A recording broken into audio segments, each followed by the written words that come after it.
Swan Mailleux et moi-même, Julien Millard, on fait partie des artistes qui exposent à la Kunsthalle à partir de jeudi 28 novembre dans le cadre de Régional. C'est la 14e édition de cet événement culturel qui a lieu à la fois en Allemagne, en Suisse et en France. Et Sandrine Wiman, la directrice de la Kunsthalle, pour la Kunsthalle de Mulhouse, donc, a décidé un thème qui s'appelle Faire, fait et à faire. Le questionnement qu'elle veut mettre en place, c'est donc les artistes qu'elle a invités se posent des pièces qui relancent des questions qui ont déjà été posées par d'autres artistes par le passé, donc ces questions ont déjà été faites, ce n'est pas pour autant qu'elles sont plus à faire, et donc on continue à les faire. Et donc Swan et moi, on est invités à exposer dans ce cadre-là l'une de nos pièces sur lesquelles on travaille depuis 1 an et demi, je dirais. Un an et demi. Qui normalement aurait dû démarrer à Bruxelles, sachant qu'on habitait tous les deux à Bruxelles et c'est là qu'on s'est rencontrés et qu'on a démarré le projet ensemble. Vu les mois qui ont traîné de travail et de relations avec la galerie avec laquelle on travaille aussi, chacun s'est déplacé à déménager. Donc ça a pris, en plus de la relation avec la galerie et entre nous, vu la distance, ça a pris plus de temps et d'organisation. Et je sais pas si c'est de la chance, mais en tout cas avec la rencontre que Julien avait fait déjà l'année dernière par rapport à sa résidence ici à Mulhouse, il a pu proposer le projet aussi pour la Régionale 14. Et, en fait, dès le départ, le projet, pour expliquer ce qui s'appelle A3, et le but c'est de travailler le What Cube, c'est-à-dire l'espace d'exposition, qu'est-ce que c'est, à quoi cela correspond et comment un artiste peut encore réinterroger cette idée de la salle d'exposition telle que Brian Doherty l'a exprimée dans les années 70. Donc un critique américain a exprimé qu'est-ce que le lieu d'exposition idéal, le What Cube. Et donc Swan et moi nous avons pensé à faire une publication qui prendrait la forme d'un cube au final, mais pour avoir ce cube, il faudrait toujours avoir deux numéros. Deux numéros qui ne sont pas forcément construits pour être assemblés ensemble. Chaque numéro a une pensée et il est pensé par rapport à... Le questionnement général de toute la publication reste qu'est-ce que le travail artistique, comment exposer le travail artistique. Donc, c'est quoi le rapport au White Cube et à la galerie et c'est quoi le rapport, l'exposition. Du coup, on se retrouve à afficher dans une publication les échecs, les travaux inachevés ou les travaux qui n'ont pas pu se terminer correctement, aussi toutes les newsletters, les possibilités, les échanges entre les galeries, les maisons d'édition pour faire en sorte qu'un travail existe, et aussi tout ce qui est la réflexion de l'atelier. C'est quoi un atelier, où est-ce qu'on travaille en tant qu'artiste, comment on fait pour travailler. Donc forcément, Swan et moi, par rapport, comme disait Swan, on travaille à distance et par rapport à nous-mêmes et par rapport en plus, il y a une troisième adresse avant la galerie Naïl Ferron à Bruxelles qui soutient le projet et qui du coup veut, et c'est normal, un droit de regard sur ce que l'on fait, ce que l'on produit comme idée dans la publication. Tout cet échange-là fait que du coup ça a pris du temps. Et Swan et moi, on a commencé à réfléchir du fait qu'on est nous sommes maintenant habite près de Luxembourg, toujours en Belgique, près de Luxembourg. Maintenant, j'habite à Mulhouse. De par ces questionnements géographiques, est-ce qu'il ne serait pas judicieux de montrer la publication dans différents points en Europe en même temps? Et c'est dans ce cadre-là, au départ, que j'avais contacté donc Sandrine Wiman de la Kunsthalle. Par la suite, lorsqu'elle a voulu mettre en place le projet pour Régional 14, à ce moment-là, elle a pensé à nous.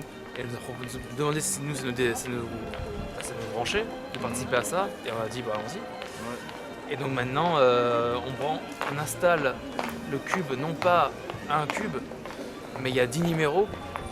Donc 10 numéros, ça veut dire autant de combinaisons possibles qu'il y a de numéros. Concrètement, il y a 90 possibilités de combinaisons entre les numéros.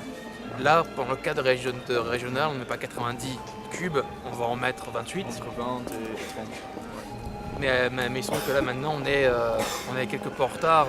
C'est là on savait en amont que ça allait prendre du temps, mais cela prend encore plus de temps que ce que l'on pensait. Ouais. Donc pour vous parler de A3, il faut commencer par Brian O'Doherty et Inside the White Cube. Il se trouve qu'au sein de la Kunsthalle, ils ont eu la bonne idée de le mettre dans la librairie à disposition du public. Et c'est un livre que Brian Doherty a écrit dans les années 60, c'est un critique américain, qui réfléchit à qu'est-ce que l'exposition, comment montrer l'œuvre d'art. Je ne sais pas si vous avez déjà réfléchi à cette question-là, mais précédemment, au 19e siècle, même au début du 20e siècle, l'art était montré n'importe comment. C'est-à-dire que les collectionneurs, même les musées, il fallait montrer tout ce que l'on avait. Il n'y avait pas de réflexion sur ce qu'on avait comme peinture, comme photo, tout ce qu'on avait, on le mettait sur les murs. Et par exemple, quand je parle du 19e siècle, je pense à ces peintures de bourgeois, d'intérieur des bourgeois, avec sur 4 murs, vous avez 500 peintures accrochées les unes sur les autres à côté, et ça devient n'importe quoi.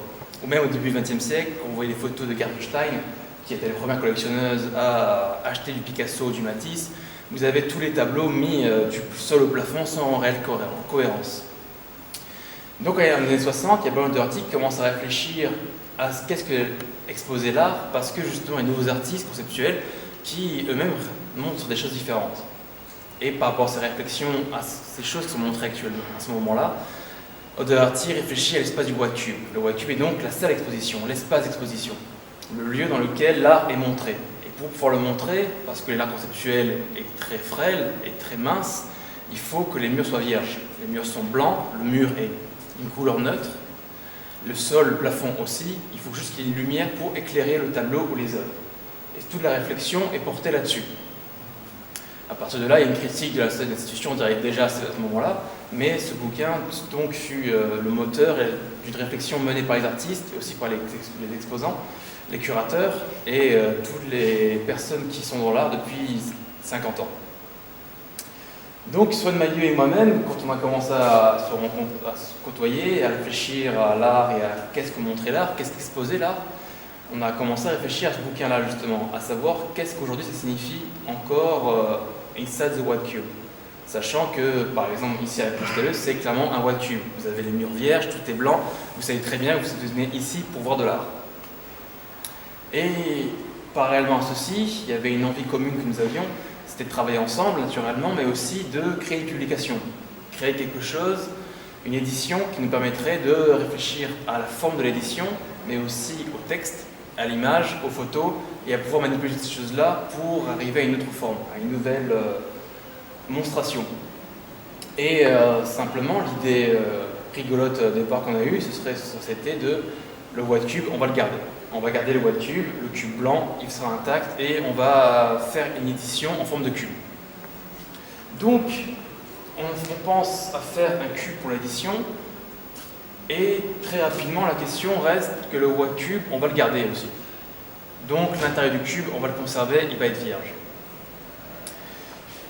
De par la manipulation que Somayeux a lui-même réfléchi, il s'est rendu compte qu'il y a une possibilité, dans un format A3, d'inscrire un cube à l'intérieur. Et ce format-là l'intéressait en premier lieu pour la coproduction. Parce que le A3, c'est plus facilement imprimable que commencer à taper dans du raisin, du grand aigle, ou des choses qui demandent beaucoup plus de moyens au niveau de l'impression. Et un A4, c'est beaucoup trop petit par rapport à ce qu'on voulait faire, ce qu'on voulait pouvoir montrer. En jouant avec ce A3, avec la forme du cube à inscrire dedans, Swan a réussi à donc clairement montrer 6 faces, et on a réfléchi, on a trouvé ça intéressant de non pas montrer un numéro dans un seul cube, mais plutôt jouer le jeu de la combinaison. C'est-à-dire que pour avoir un cube, il faut 2 numéros. À partir de là, on a commencé à se dire que effectivement ça peut devenir intéressant, mais la question reste toujours de qu'est-ce qu'on met dans ce numéro. Qu'est-ce qu'on montre par rapport à cette publication-là. Il se trouve que Swan, par le passé, il avait déjà réalisé un travail d'édition qui s'appelait Point Option, que je vous inviterai à feuilleter par la suite à l'intérieur du hall d'accueil. Et moi-même, je faisais aussi l'édition, mais pour ma part, c'était réellement des livres. Créer des livres que je m'auto-éditais pour faire des recueils de textes, recueils de poèmes, recueils de pièces de théâtre aussi d'ailleurs. Et ces choses-là, je les vendais, et pareillement pour Swan, il les vendait de son côté. Donc, Swan, dans Point Ruption, ce qui l'intéressait, c'était justement non pas utiliser un texte, une image, et les juxtaposer comme un bout de graphiste le demande pour que tout soit lisible, mais au contraire, faire en sorte que l'un contamine l'autre, que le texte contamine l'image, que l'image contamine le texte, et que d'un coup il y a une difficulté de lecture qui s'installe, mais par contre, la difficulté de lecture du texte ou de l'image brute, elle est au profit d'une nouvelle lecture. du fait de cette image, de ce texte qui se mangent l'un l'autre. On arrive à une nouvelle forme donc. Donc ce principe-là de projection, on l'a conservé et on a commencé à réfléchir qu'en tous les cas, il faudrait donc non pas que les numéros soient logiques entre eux, qu'il y ait une cohérence du numéro 1 au 10, que tout soit logique, mais au contraire, réfléchir que chacun numéro est un thème qui soit défini par la forme elle-même. Forme, non pas forcément du cube, mais d'une image ou d'un texte qui va créer le thème de la publication, par rapport au numéro je parle. Donc très rapidement, on arrive au thème qui nous interlupine par rapport à la création artistique, à savoir, ça veut dire quoi faire de l'art, comment on montre de l'art, et à quel moment ça commence surtout de faire de l'art. Donc les questionnements de l'atelier, les questionnements de comment d'un point A on arrive à un point B sans faillir, c'est les choses qui nous intéressent. Surtout que la question, quand on arrive à une exposition, vous avez l'œuvre finie, telle qu'elle est pensée. Toutes les étapes intermédiaires, on ne les voit plus du tout. Donc justement, montrer par la publication, non pas le fini, mais toutes les étapes entre. Et donc dans tout cet amas d'informations qu'on voulait mettre en place dans le WhatCube, il y avait ce souci de montrer les échecs, montrer les débuts de pistes qui peut-être plus tard ne seront rien, peut-être deviendront autre chose, mais montrer toutes ces étapes à tâtons. Et dans les échecs, non seulement les échecs de projets avortés, parce qu'au final ça ne servait à rien de faire ces choses-là, mais aussi les échecs dans le sens qu'on est bloqué par une mise en édition, par une galerie, par un lieu d'art, donc la compilation de toutes les choses que l'on fait quand on est dans la création, c'est-à-dire envoyer des CV, envoyer des lettres de motivation, avec une proposition artistique et au final on a une lettre type. Donc tous ces éléments extérieurs à la création, on voulait les incorporer dans le cube, tout en conservant l'intérieur du cube vierge. Donc forcément, on attaque l'extérieur du cube, et dans le fait, quand je parlais d'une forme contamine une autre forme, je parle de la forme de l'image, la forme du texte, on trouvait cette idée assez amusante, que ce serait comme si un graffeur taguait le mur d'une galerie. Sauf que, naturellement, dans ce qui paraît absolument anodin, vu au premier regard, prend du sens non seulement entre un numéro qui fut créé sur une seule planche, parce que la chose c'est que chaque numéro A3 est fait sur un A3. Vous avez à chaque fois 2 numéros faits sur chacune des planches, mais quand je disais, le principe combinatoire fait que chacun des numéros crée à nouveau une nouvelle sens de lecture du fait de son accroche avec un autre numéro. Donc au départ, vous avez une idée qui est véhiculée sur un numéro qui change complètement d'idée de par la jonction avec un autre numéro qui ne parle pas du tout de la même chose. Et par exemple, là, c'est l'installation que l'on montre dans le cadre de l'exposition de la cristalleuse, c'est justement quelques-unes des combinaisons possibles. Parce que naturellement, chacun des numéros se combine avec l'autre. Donc il y a 10 numéros, on arrive à 90 combinaisons possibles. Là, on s'est arrêté à une trentaine de numéros de combinaisons possibles, mais ça vous permet déjà de vous rendre compte de ce qui se passe quand un numéro est combiné à un autre numéro. La première chose qu'on a pensé par rapport à l'idée du cube, c'est le côté le double, la dualité. Donc dans chacun des numéros, vous avez toujours des coordonnées géographiques qui sont pensées par rapport à 2 numéros. C'est à chaque fois les antipodes sur le globe. Vous avez donc une situation géographique clairement montrée qu'on peut retrouver avec Internet par exemple. Vous rentrez les coordonnées géographiques, vous avez l'autre ville à l'antipode de l'autre ville. Mais là encore une fois, toutes ces choses-là deviennent faussées de par la combinaison d'un autre cube. Donc on crée un nouvel espace de par la combinaison du cube. Les bleus qui semblent être le même bleu sont en réalité des photos du ciel que j'ai prises à différents points du globe. Il y a un jour à une heure fixe. C'est-à-dire qu'il y a le ciel à Budapest, il y a un ciel pris à Paris, un ciel pris à Amsterdam, un ciel pris à Toulouse, et la seule idée à laquelle je tenais, c'était non pas forcément l'heure ou le jour, mais que le ciel soit bleu.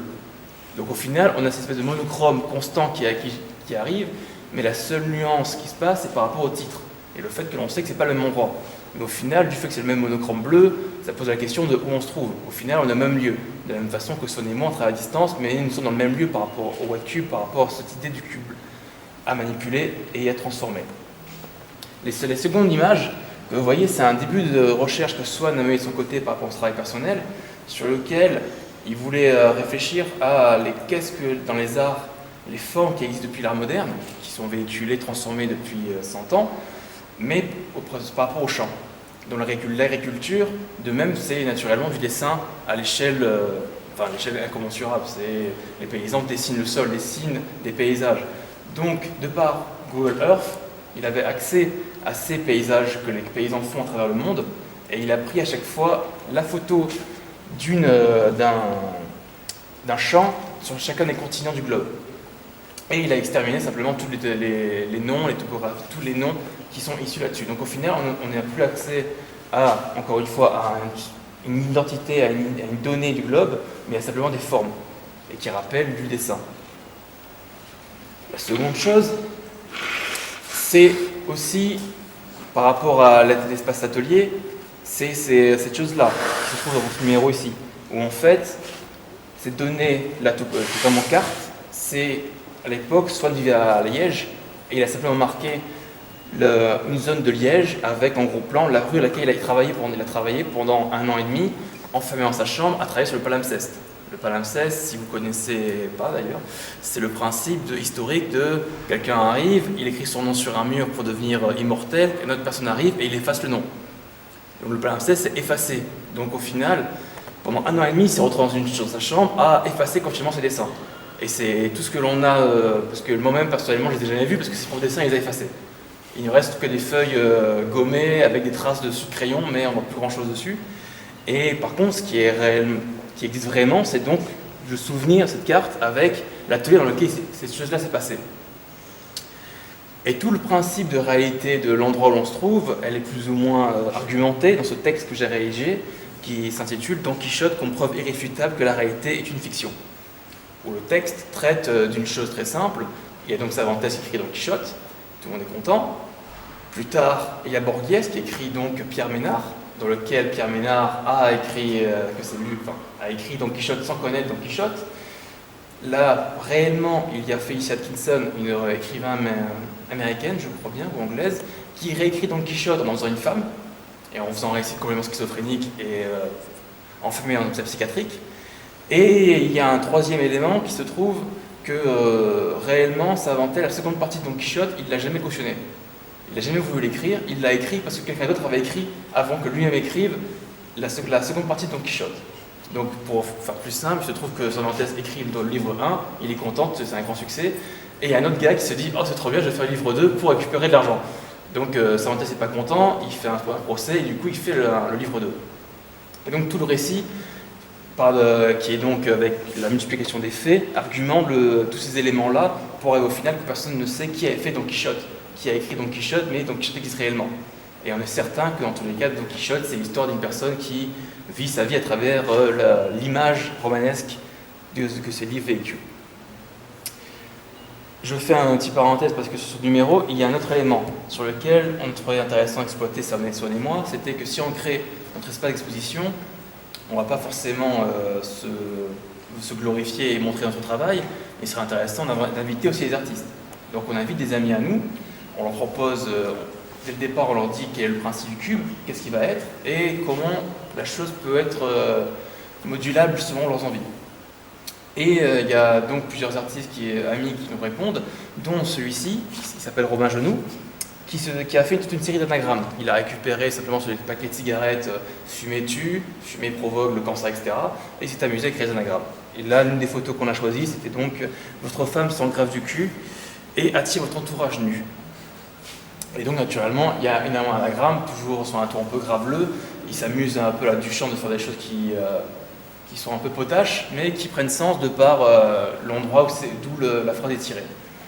Le second artiste qui fait inviter, c'est celui-ci, Maxime Rigaud, qui prend les photos c'est un artiste belge, qui prend des photos de monuments en reconstruction ou des monuments abandonnés et qui cherche et qui du coup à l'inverse des bâtiments qui deviennent monuments parce qu'ils ont été abandonnés. Tout ce jeu-là, c'est tout un travail photographique qu'il mène et il nous a donc donné l'autorisation d'utiliser l'une de ces images, ce rocher dans lequel ça ressemble à une sorte de blocos. Vous avez des barbelés qui jaillissent. Le troisième artiste, c'est Parole, il s'appelle. C'est l'artiste, un street artiste qui nous a gentiment fait entier une page A3 avec un travail de typographie sur A3. Une chose très basique, on manipule non pas forcément l'espace cube, mais le sigle lui-même A3. Et le quatrième élément, c'est celui-ci qui fut, j'ai oublié son nom, c'est une graphiste qui est encore étudiante et qui nous a proposé différents travaux sur la typographie A3. Et on trouvait intéressant le côté justement tampon. Utiliser le comme un timbre qui serait A3, ça me faisait énormément penser au paquet justement pour les avions, approuvé. C'est approuvé, il peut partir dans le vol. C'était une chose qui m'amusait assez. Et donc, au-delà de ceci, on continue toujours à travailler sur le travail en cours, le travail effacé. Il y a par exemple, je reviens sur ce numéro-là, ici, une compilation de plusieurs lettres de refus que j'ai reçues, autant de résidences artistes que de lieux d'expo, que de mise en édition aussi.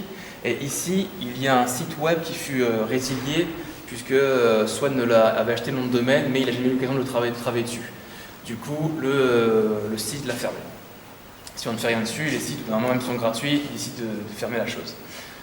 L'autre élément se trouve ici, où là c'est un échange de textes, de mails entre un éditeur qui a créé d'ailleurs actuellement une revue qui s'appelle Corrientes Revista, qui est une revue sur le web, revue franco-argentine, qui invite à la fois des francophones et des hispaniques à réaliser des textes ou des photos suivant un thème défini par la revue.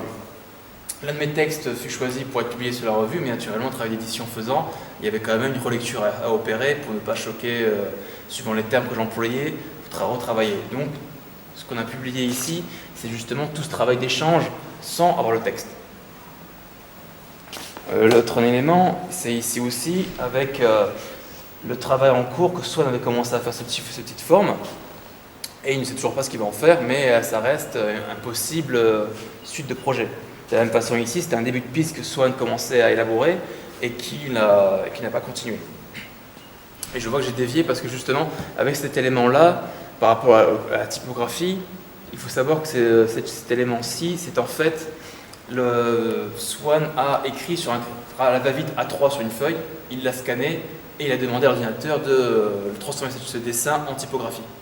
Et l'ordinateur, il a fait ce qu'il pouvait pour ce qu'il voyait et il a sorti ces choses-là.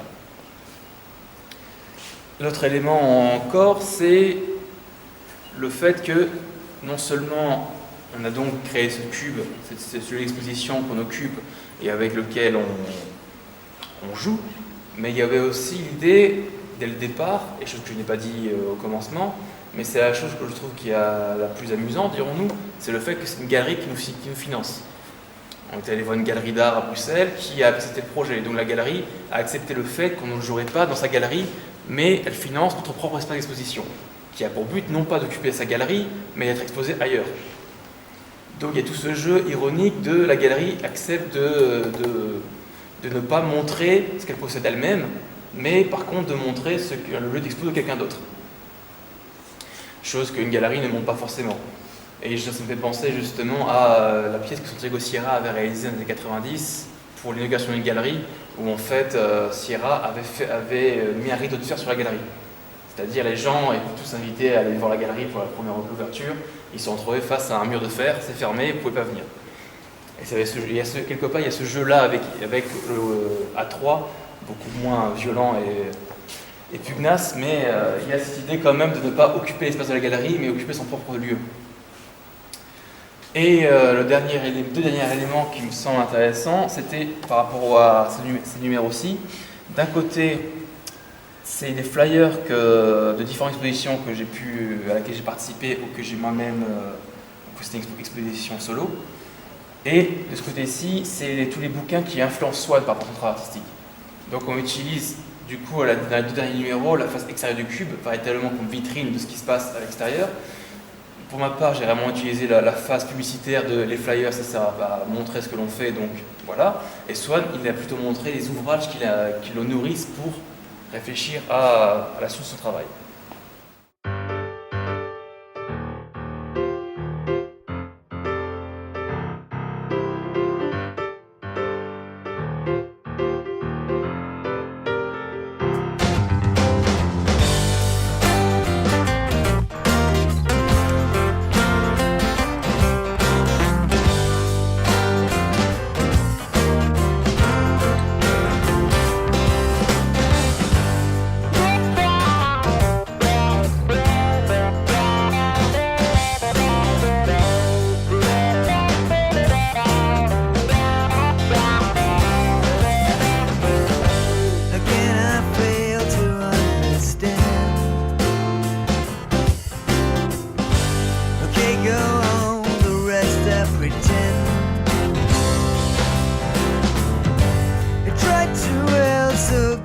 the bell. They tried to answer, gave me the bell.